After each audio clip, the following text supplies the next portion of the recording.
You are listening to the Faces for the Future podcast, a podcast dedicated to exploring the stories of young creatives. My name is Jacob Deere. I'm a documentary photographer, publisher, and visual artist, and I'm going to be sitting down with creators to listen to their inspiration, interests, and process, hearing the lessons they have learned and how they broke out of the mold. Good morning, good afternoon, and good evening, ladies and gentlemen, and welcome back to the Faces for the Future podcast, and welcome to episode 7. Episode 7, who would have thought it? In this episode, I sit down with Kai Martin, a friend of mine who I actually met whilst filming the Hardknox Homeshow in Highbridge. He's a fantastic MC, musically and announcing, but also has just started a fabrication company as well. We get a little bit political in this, but it wouldn't be an interview or a podcast with Kai without a bit of politics. So, hope you guys enjoy. That's the worst spout of problems I've had before a podcast. It's like, mate, that's just, it's because it's me, mate. That's just my life in one word. Honestly, this is making me wish, and I can't wait to be able to do this in person, so I don't have to deal with any of the technical stuff anymore. Yeah, I can imagine, my man. I can imagine. I can't wait. How's everything? How's everything with you? Yeah, not bad, mate. I'm still working through all this, so flat out really. It's just I just thought the apocalypse would be a bit more interesting than this, mate. I think we all had visions of it being some Walking Dead sort of situation where in reality all we have to do is just stay home. Yeah. That's crazy world we live in, mate. It is. So are you is that working on your fabrication stuff or? Yeah, so I still work full time. I'm starting out the business out of work at the moment. It's still just a work in progress at the minute. Yeah, so I do that locally, and we're out West Huntsville, so not too far. Oh, nice, just down the road.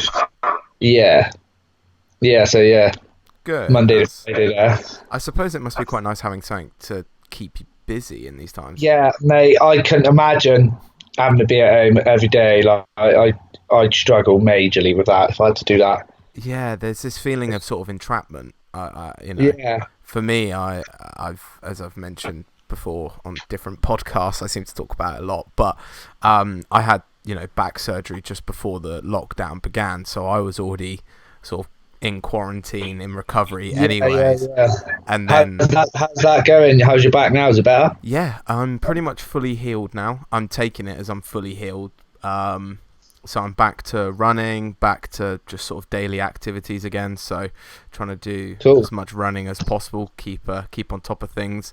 But yeah, it's weird because I've basically been home for the better part of 6 weeks now, on and off, and it can be really sort of trying on your headspace.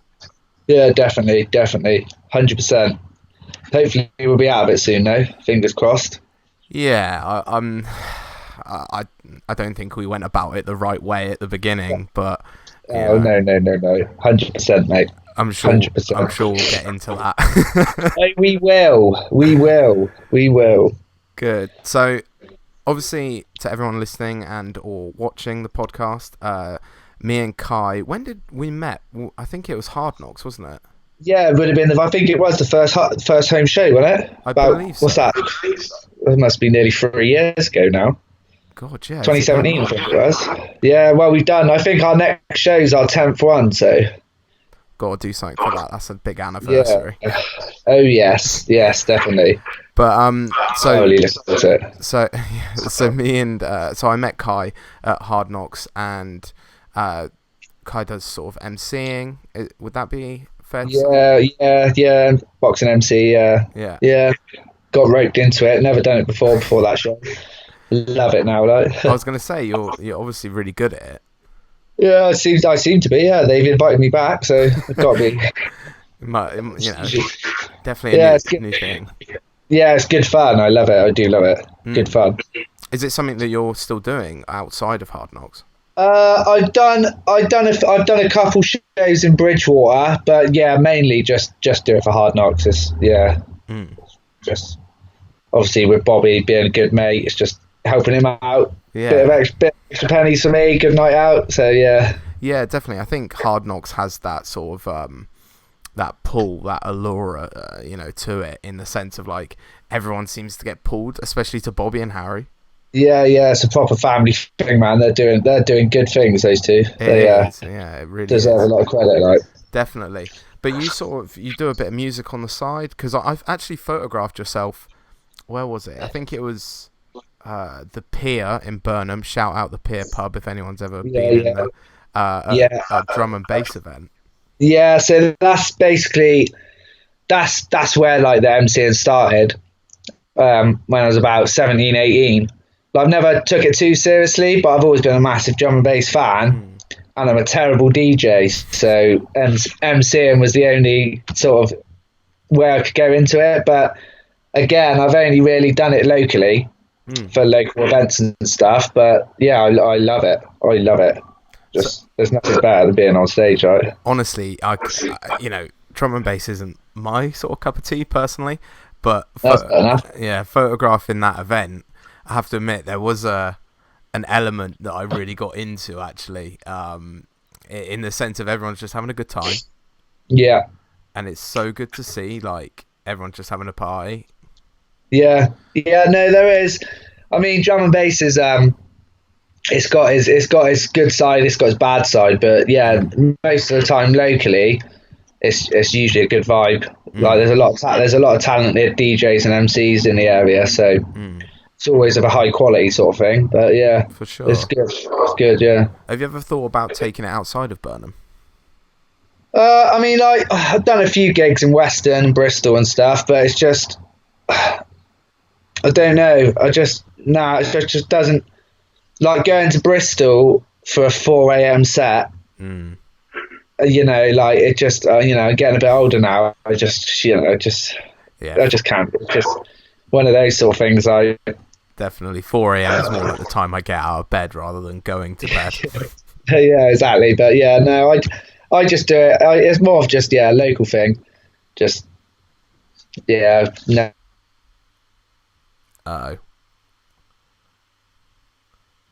To everyone listening or watching this, are you still there, Kai? Yeah, I'm here. Hello. My connection went a bit. We had a bit of a connection issue. Yeah, my bad. No need to apologise. If I knew the people I knew now and was as confident with it as I am now, when I was 18, I probably would have pushed it a bit more. But it's just. I've just got other things that I'm trying to pursue now rather than that. So for sure, I just do it.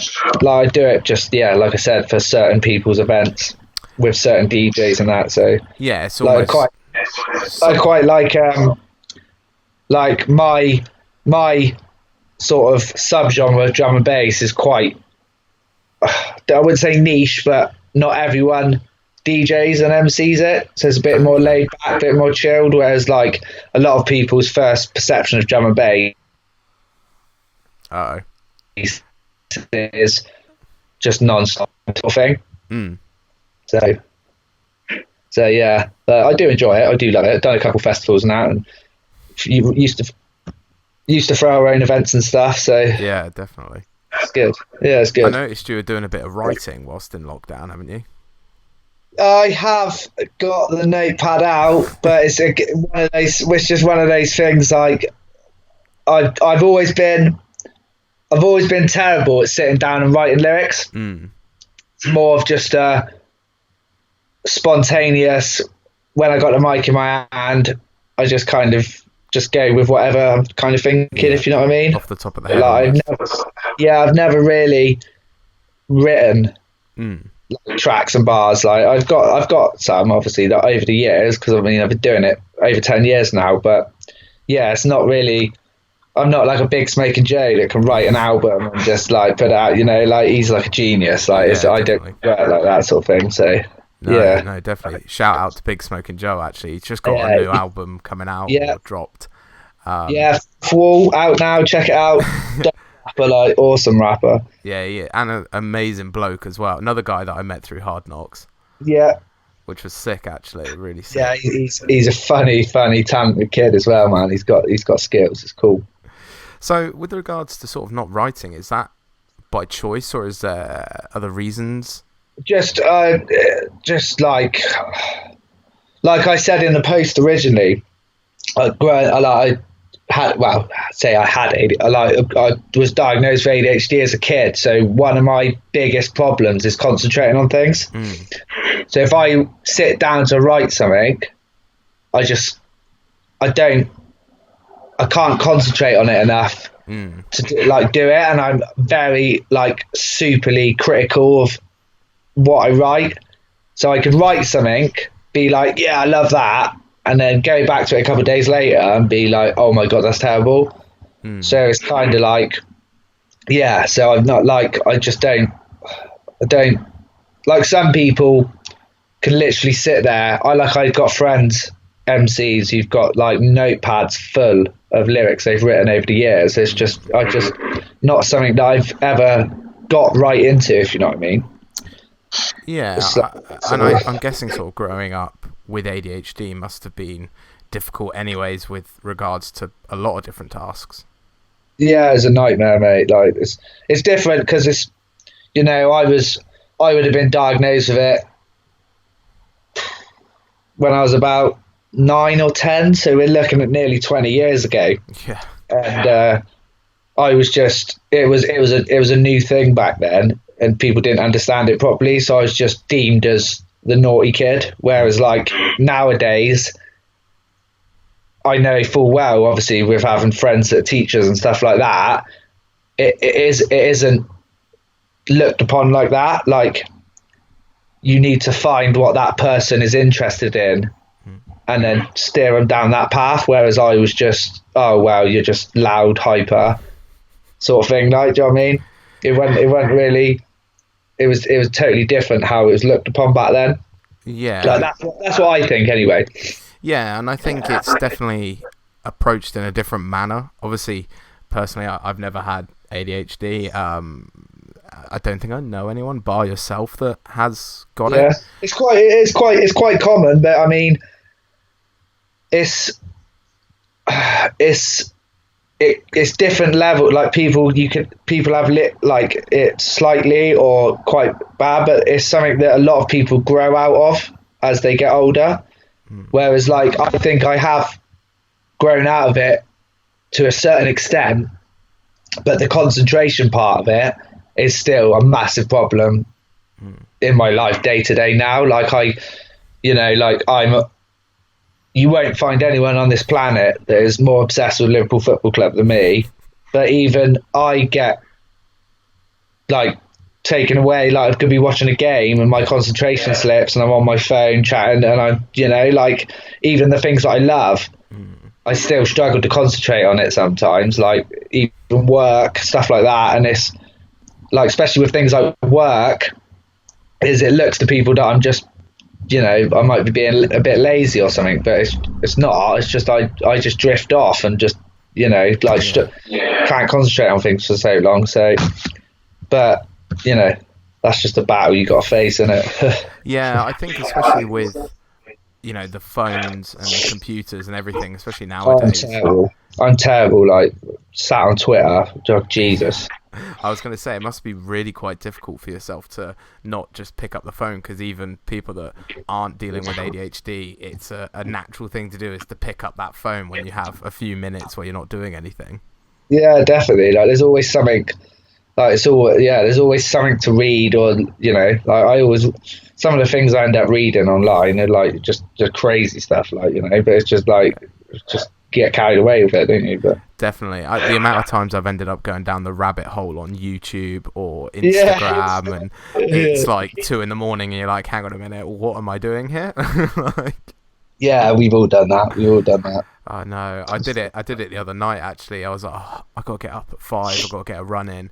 Lo and behold, I'm on YouTube at 2 a.m, still watching something, and I'm like, fuck, I need to go to bed. Always the case. So, the love of Liverpool, where did that sort of origin? Oh, wow. Don't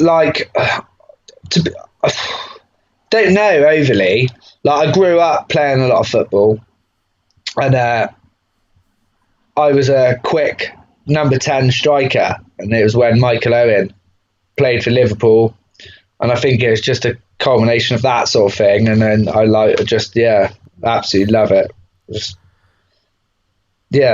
Like, I'm not from there. I don't have any family from there. Like, my dad's not a Liverpool fan. It's just, I don't know. One of your favourite team. I think you can get that in all areas. It's like a connection sort of thing. Like, it's like, yeah, I think especially with sports teams, you have a connection with a certain team. You know, I used to play football. God, we're talking well over probably 11, 12 years ago now. Yeah. I was a goalkeeper because I was the chubbiest kid in the class.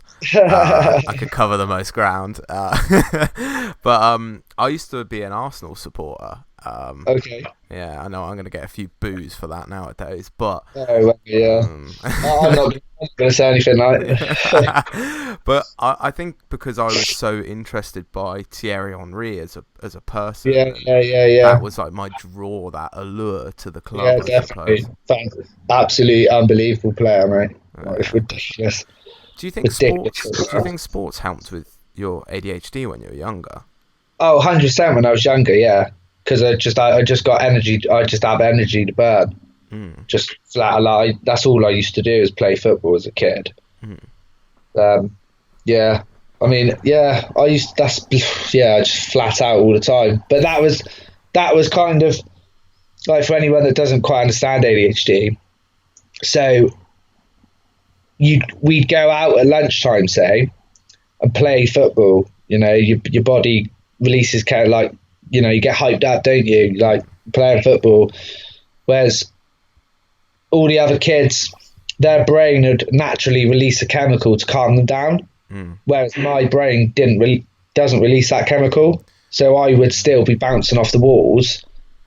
Yeah. And like that's bit like that's kind of how part of it works, sort of thing. So, and that's all I used to do. So I was just constantly bouncing off the walls. Like it's just one of those, yeah. I think you can. Do you think you can still see traces of that now? Yeah, there definitely is traits in my day-to-day, like the way I am, but nothing like it was. Like it definitely has mellowed down as I've got older. But like I said, like the concentration is still a massive thing that I struggle with daily in multiple different things that I do. But yeah, like not so much that side of it. I mean, if I have a kick about play football now, my legs are just frozen solid and I just ache. But that's probably because I'm getting older and I don't play it as much, sort of thing. Do you know what I mean? I was going to say that sounds like an age thing. Yeah, definitely, and a lack of doing it. Like, so it's on a regular basis. But yeah. No, well, I think that's the thing, isn't it? It's like, you know, those traits, I'm guessing, will probably be with you for even longer, potentially. Yeah, I can't imagine. I can't imagine it would be something that just disappears. But I suppose it's how I deal. Like, I don't deal with it the best. So, like, the issues that I have, I don't help myself sometimes by the way I am. Like, not in a bad way necessarily, but my decision making, like, in an instant, has got me into a lot of trouble, and I've made poor decisions. But it's like the way I look at situations in my head, like as it happens at the time, I don't see the bigger consequences of my actions, if you know what I mean. Yeah. So it's like I don't know whether that's part of it or just something slightly different, but like in my head, my intentions are always good. Like I don't, if you know what I mean. But then I don't look at things from different perspectives. I just jump. I react to things.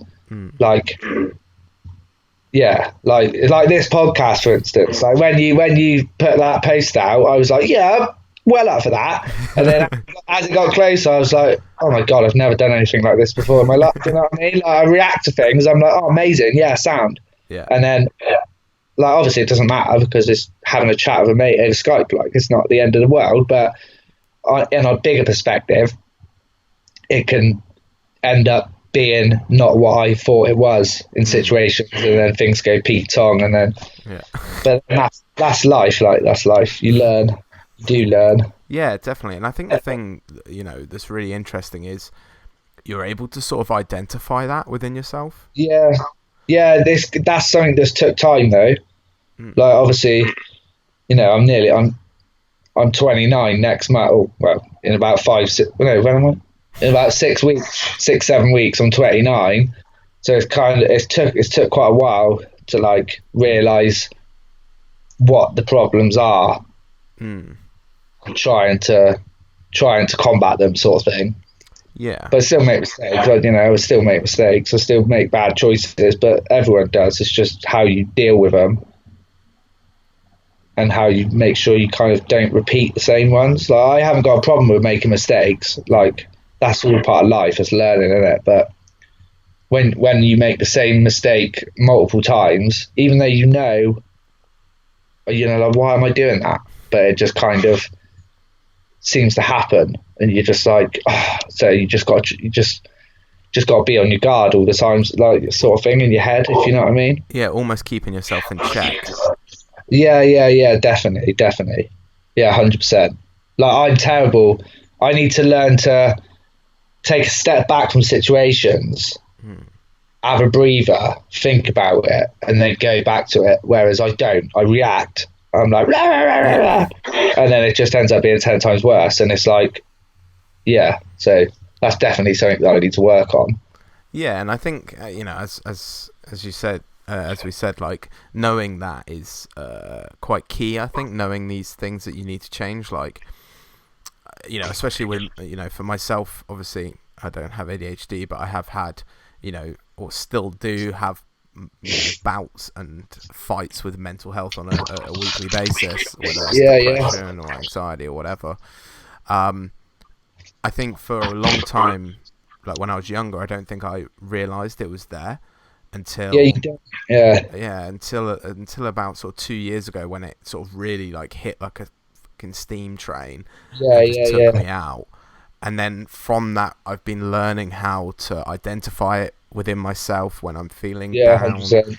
ways to sort of approach it and actually, you know, work through the situation. I think, you know, a lot of people, you know, and I think a lot of people live with certain conditions, whether it's, you know, like yourself with ADHD or yourself with depression or other conditions, and they never truly identify what it is and never try and really learn ways of combating it some way. Yeah, definitely. I think the thing is with it is, I think everyone on this planet, like, and I mean everyone, has some sort of, not like a mental health, I say issue, it's not issue, but like, everyone has their traits that affects them. It's just some people learn to deal with it straight away, and other people either try and deal with it the wrong way, or don't realise what the problem is. You know, like, it's hard. People always think, like, say like a football player, for instance. He's playing badly, and everyone's like, "Oh, mate, you're on X amount a week, blah blah blah," you know. And he comes out and you hear that he's, you know, suffering from a bit of depression, and people are like, "Oh, well, he's got loads of money. Why would he be depressed?" And it's like, mate, it's not. That is just so naive and stupid to think about. Like, people don't take into account, like, that's one of the biggest problems these days, is everyone's social media like profile is not what their life's like. Do you know what I mean? It's not, that isn't, like, it's all a facade. Like, is that the right word? It's kind of like, it's almost, you know, I listened to something actually the other day. I think it was a podcast, and it was an individual who works in psychology saying how it was about social media and how we portray ourselves on the internet as people. And in this, he was saying how people are almost living like a double life. Yeah, that's 100% true. 100% true. Like you could look at someone's social media, and all they post is a couple holidays a year they go on, their nice car, but that's, the car's on finance, which they're struggling to pay for. They're still paying for the holiday, and they live at home still. So it's like, well, yeah, you should be able to have a nice car and go on holiday 2 times a year if you're working. Do you know what I mean? But it's all like, oh yeah, look at me sort of thing. And it's just, I don't know. It's just like we all do it a little bit sometimes. Do you know what I mean? Yeah. But like, yeah, it's definitely like, social media is just this. It's so good. It's so good, but it's just so bad as well. It's so addictive. Yeah, and it's just like, personally, I think you should have to verify yourself before you can use it. Interesting, yeah. Because whether that's, I don't know, a bank card or something or whatever, because people aren't held, they're not accountable for what they say, and what they say is ridiculous sometimes. You can hide behind a fake profile and just sprout absolute rubbish. Yeah. Whether it's political, racism, or anything like that, and you get away with it. Yeah, you get these keyboard warriors. Yeah, they're just like, they'd never say any of it to your face. Yeah. Because they're cowards, but they'll sit there and spout absolute nonsense. And, well, we all know with all, like, elections have been won, mate, via social media being tampered with, and so it's like, it's just a crazy world. It is, especially with the pandemic on top of it. But I think going back to sort of the social media side of things, for me, for what was it, 2.5 years, I basically put myself on the internet every single day with the Instagram story. And recently, the last sort of 5-6 weeks, I've sort of stopped myself from doing it. Not because I didn't enjoy it anymore, because that wasn't the case. It was more a case of I needed to stop trying to cater for somebody else and cater for myself. And I think I used to be terrible with Facebook. Like back, I used to be arguing with people on Facebook every day, every day, just utter nonsense, like, you know what I mean? And I actually deleted and come off Facebook for about 4 or 5 months, created a new profile, and I tried my hardest not to let that happen nowadays, sort of thing. Like, I failed miserably the other day and ended up having like a 200 comment spout with a load of people, but just, it's difficult, because some people, like, when I see someone buy a copy of the Sun newspaper and believe what it says, I need to tell them that it's not true. Do you know what I mean? Do not read that rubbish, right? It's a rag. Like, that is the biggest problem in society today, is that the mainstream media can say whatever they like and get away with it, and the majority of the population believe it because it's written in a newspaper. And it's like, like, Donald Trump's an idiot, right? We all know that. And like, especially in regards to his comments about drinking bleach, right? I won't even go there. But what he says about fake news, he is bang on. Because I honestly believe that the only reason Brexit happened was because people were lied to. Yeah. Like, I'm all for, like, it happened, like, deal with it. But if you speak to people, a lot of people, their reasons for wanting to leave is unfounded, in my opinion, and it's all because the media are allowed to say what they want.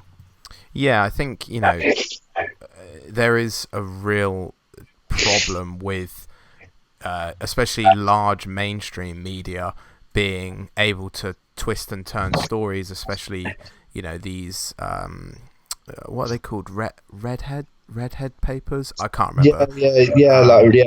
Like the Sun and the Daily Star and ones like that, where they're, you know, especially with regards to stories about other people, so, you know, celebrities XYZ, you know, I've read some crazy stuff from people posting it on Facebook, which has completely manipulated the actual legitimate story. Yeah, and they'll only ever talk about one side of it. They won't ask the other person for their side of the story, because their side of the story disproves the interesting headline that they've got. And at the end of the day, they just want to sell papers.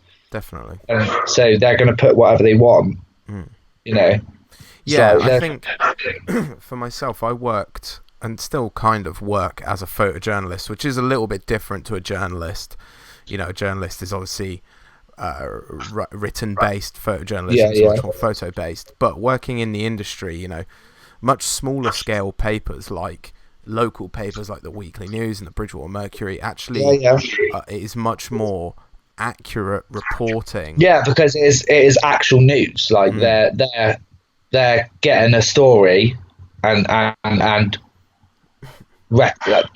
putting it out with what is actually the case, sort of thing.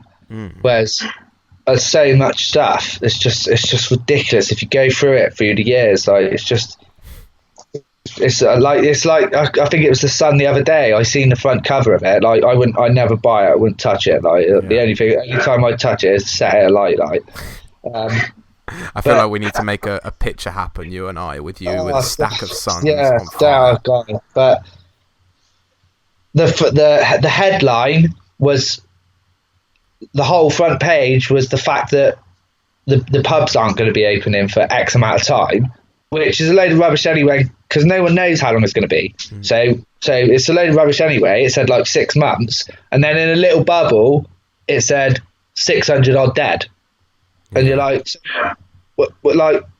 what's more important? What do we need to be informed about more? Whether the pubs are going to be open or not, or how many people are dying of this virus that people don't seem to be taken seriously, or some people don't seem to be taking it seriously. Like, it's just ridiculous. It's just ridiculous. Absolutely ridiculous. How you can do that? Like, it baffles my mind. Like, I just think.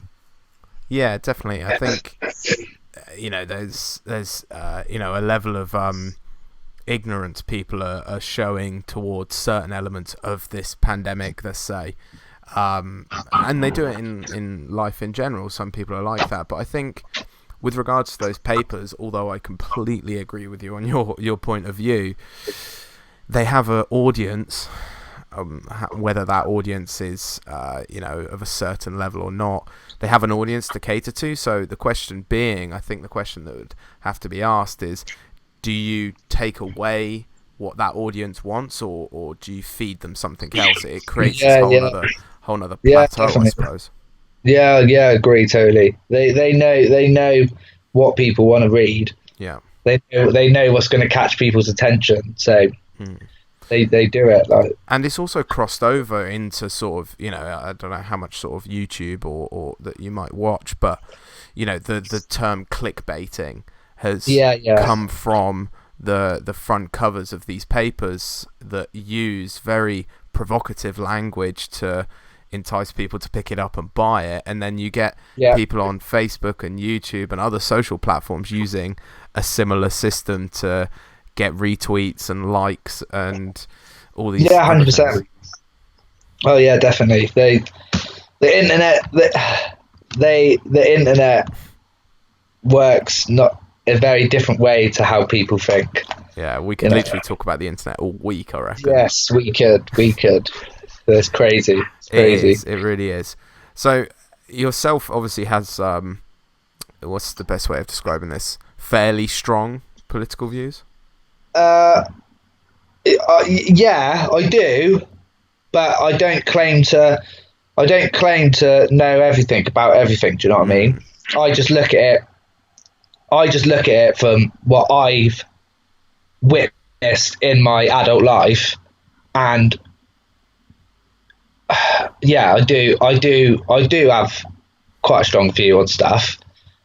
But yeah, like I said, personally, I think the whole political system in this country is outdated and doesn't work. You know, so like people would perceive if I talk about things, people would perceive. I'm not the biggest fan of the Tory party. I'm not at all. But that makes two of us. Yeah, that's, you know. But people also, they automatically think then that I'm a massive Labour supporter. Whereas all right, my views do swing more to the left, but they're just as bad, really, because they're all part of the same system that doesn't work. You've basically got two choices. You know, there's all these other little parties, but it's irrelevant at the end of the day, because it's just, you know. But I think the whole system, we're this country is run on a political system that was designed 500-600 years ago, and it's got all these stupid traditions, like the House of Lords for a start, absolute waste of money. Get rid of it. You know, like all these other things, like there's just so many parts of it that just do not fit into 2020. Do you know what I mean? Yeah, like, it's ridiculous. I agree. I think there's definitely elements of how the politics are in this country that just don't make sense with regards to, you know, it literally is two parties that you can vote for if and when there is a general election.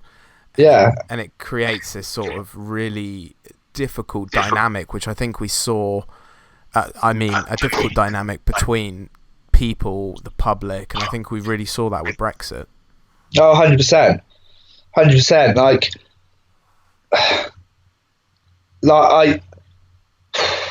how do I say? People always say to me, oh, blah, blah, blah, blah, the Tories went out, that. Labour were terrible back when they were in. Like, on my view on that is, like, I can't talk about it too much because when I was 8 years old, 10 years old, I wasn't keeping up to date what's going on in Westminster. Do you know what I mean? No, of course. I think, what is the point in arguing about what a government done 15 years ago? It's all about the here and now. Like, forget, I don't care what they done then. I don't care what they done then. We're in a situation now where our government ignored advice, done the wrong thing. Now we're in the situation we're in. They need to be held accountable. So, like, someone on Facebook said to me, oh, it was about the PPE for the NHS staff, yeah? So we're one of the richest, like, you know, countries in the world, right? And he was saying, there was a doctor on Good Morning Britain or something, and he was saying that it's not feasible to have PPE stockpiled just in case, right? Really? So what I'm saying is, I was like, so you're telling me a couple £1 million worth of PPE can't be stored up somewhere just in case something like this happens? Because we all knew this was going to happen at some point. Yeah, definitely. It's happened in the past. You know, there's all these videos. You know, they run it. I can't remember exactly what it was called, but they run a test with the NHS. I think it was about 2014 about how they would react and cope to a pandemic exactly like this, a flu virus sort of pandemic, and it failed miserably. So why is it 6 years later we failed miserably? Yeah. You know? And it's like, I said about this argument, I got into an argument on Facebook, yeah, because it infuriates me that people will stand outside the house and clap for NHS, but then vote for a party that refuses to pay them the money they deserve, and is tearing our health service apart. Simple as that. As simple as that. Like, it is simple as that. Like, people they'll argue to the teeth that it's not happening, but it is. Like, there's private firms that are involved with it now. It's underfunded, clearly, and now we're in the situation we're in. Yeah, I think going back to, you know, what yourself was saying about, you know, being underprepared and the test in 2014, which I haven't heard of. I'd like to read that paper. I might be wrong with dates and that, but I know it did happen at some point. Yeah, for sure. Fell miserably, like. So you'd like to think that they would have learned from that, and it's like clearly not, sort of thing. Definitely, I think, you know, I wasn't very old when it happened, but I think when this pandemic started, a lot of countries thought it was going to be another version of SARS, which started in pretty much the same place in China. Yeah. Which never made a big impact on mainland Europe, as far as I'm aware. And I think a lot of countries thought this is another case of that. So not only were, you know, potentially they were completely underprepared, they, you know, with physical things such as PPE, etc. I think they were mentally unprepared potentially, and thinking that this would just not come here. But they knew that a pandemic was coming. They knew something was coming, you know, this way across the West, and they chose to not react very quickly. Our government. Exactly that. They, you know, Italy was in full lockdown, and we were Cheltenham Festival was going on, football matches were still going on, concerts were still going on. You know, it's only today or yesterday that they said that if you fly into the country, you've got to quarantine for 4 days. Yeah. You know, and it's like, so I know there isn't as many planes flying, but all those people that are coming in from Spain, Italy, all over the world are just then going out into the population. And it's all well and good if the majority of us are in our homes, but a lot of people are still working, you know, like I never stopped working. I'm not essential work, but the government weren't clear on what had to stop and what didn't. Yeah. So everyone seems confused as to what is going on, because there is no leadership. There is no leadership at all. At all. You know? Yeah, and I think, you know, with Boris obviously catching the coronavirus and then taking quite a leave of absence, he's coming back, I think, tomorrow on Monday. It's created this sort of vortex, I suppose, of no decisions being really made. No, yeah, nothing's changed, has it, really? They extended the lockdown, and that was it, basically. Like, you know, we don't have the police. We don't have enough police to enforce it properly.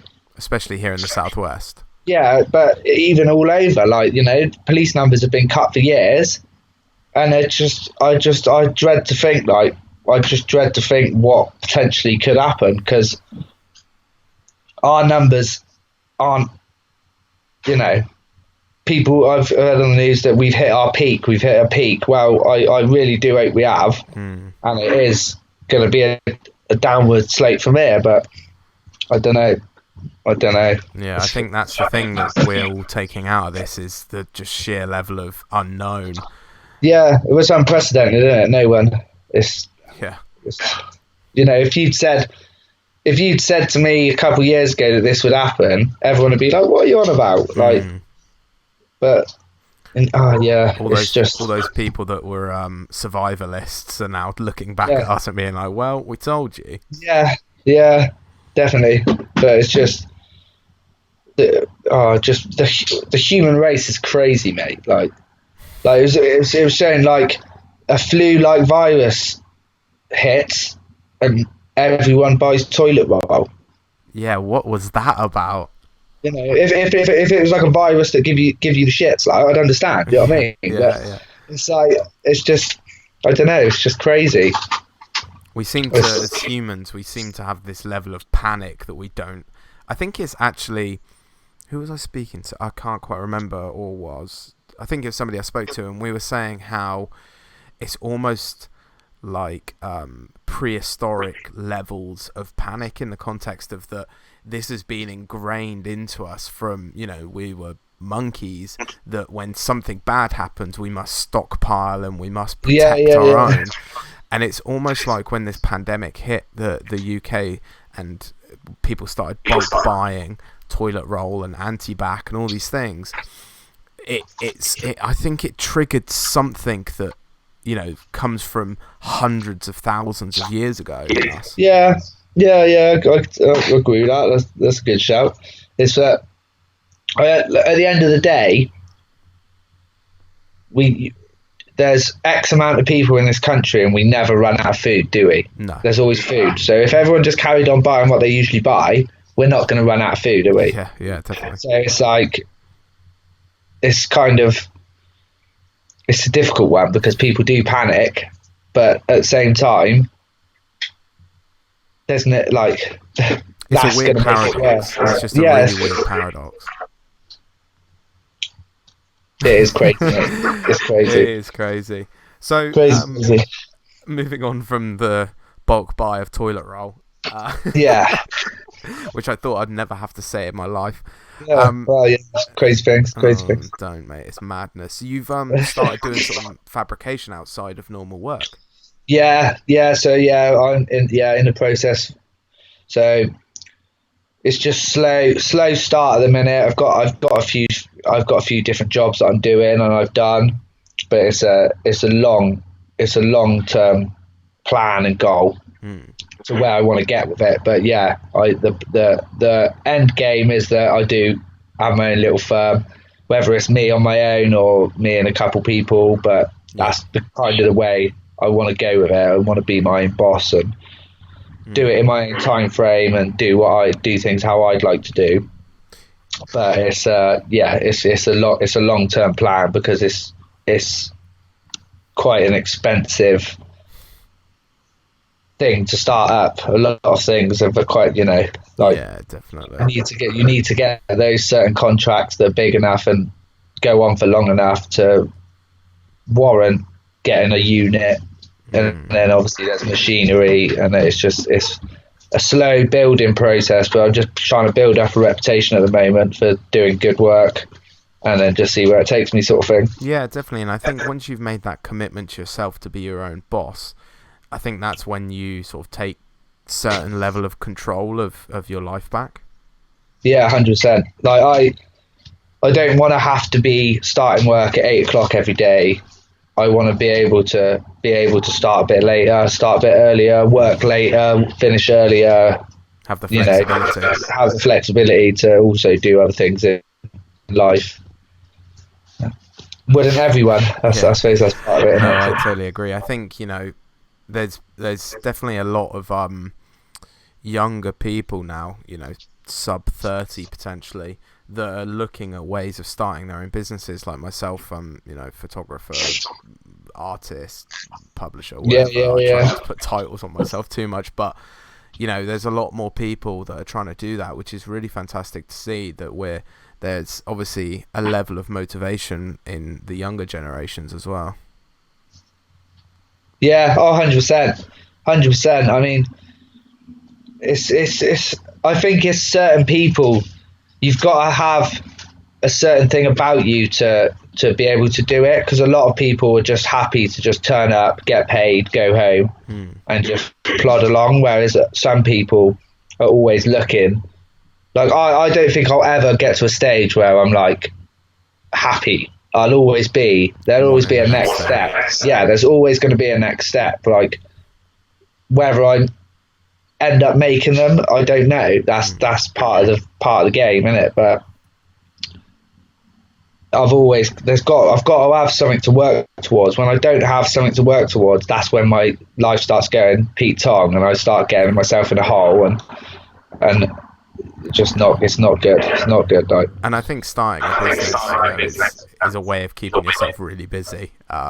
Yeah. Because there's always something to be done. Yeah, 100%. I mean, it's the whole, when your name's attached to it, it kind of means more, if you know what I mean. Definitely. Not that doing work for someone else do any worse or any less, but there's just that thing in your head when it's for you. It's got to be to like, you know, you've got to be hitting that level, but it's also satisfying knowing that you can do it the way you want to do it, go about it how you want to do it. And if you make mistakes, it's fine. There's business, there's life. Yeah. But we learn from our failures. Exactly. Yeah. Exactly. I think. And you don't have you just have like the pressure of. You don't have the pressure of trying to keep your boss happy, you know, because that's one thing. Like, that's one thing I struggle with, is I'm always worrying if I've upset someone. Yeah. And 9 times out of 10, I haven't. They're absolutely fine with me. But in my head, I'm like, oh God, what have I done there? Oh no, you know, like, and it's just like, I can't be dealing with that. Yeah. Got to be just my own boss, happy days, get on with it, like doing your own thing.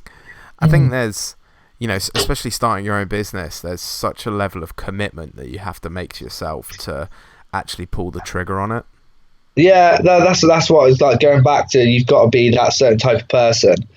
Like, I'm not scared to fail, not scared of failing. Like, what I'm scared of is that I'm going to get to 50, 60, if I'm lucky, and have regrets. I've already got regrets now. I've got loads of them, loads and loads of them. But I'm still at an age where I can sort that out. Those regrets that I've got, I can still rectify them to an extent. Yeah. Whereas I don't want to get to 50 or 60, look back and be like, what if? Like, I'd rather do it fail, and be like, wow, I'll give it a go. Yeah. It just want to be like. Whereas I don't want to get older and be like, oh, well, I should have done that. Oh, I should have done that. Like, that's like one of my biggest fears, sort of thing. So yeah, 100%. And I think the fact that you're not scared to fail means that you're most likely to succeed, because you're more likely to keep trying and trying. Yeah, 100%, definitely. Like, yeah, for sure, man. Which is good. Like, it's really refreshing to hear that someone has, you know, a certain level of drive and commitment to themselves. And I think from doing this podcast so far, I've, you know, learned a lot about the people that I've sat down with and the level of commitment they have to, whether it's art or music or just general living, I suppose. And yeah. I think sitting down with yourself and having a chat, although we got political, which is always a good time with Kai. Yeah, we kept it pretty civil. Like, I think it was quite civil. Like, yeah. Maybe when all this is over and we can sit down, we can do that, and we can discuss that in a bit more detail. We'll do a special Kai podcast that's 2.5 hours. Just ranting. Yeah. Ranting about idiots. Honestly, that would actually be pretty sick. I'd be down to do that. But yeah, where can everyone sort of find your stuff? Obviously, I know you've got an Instagram for your fabrication stuff. So it's, Instagram is at KM Fabrications. I'm on Facebook. It's KM Fabrications.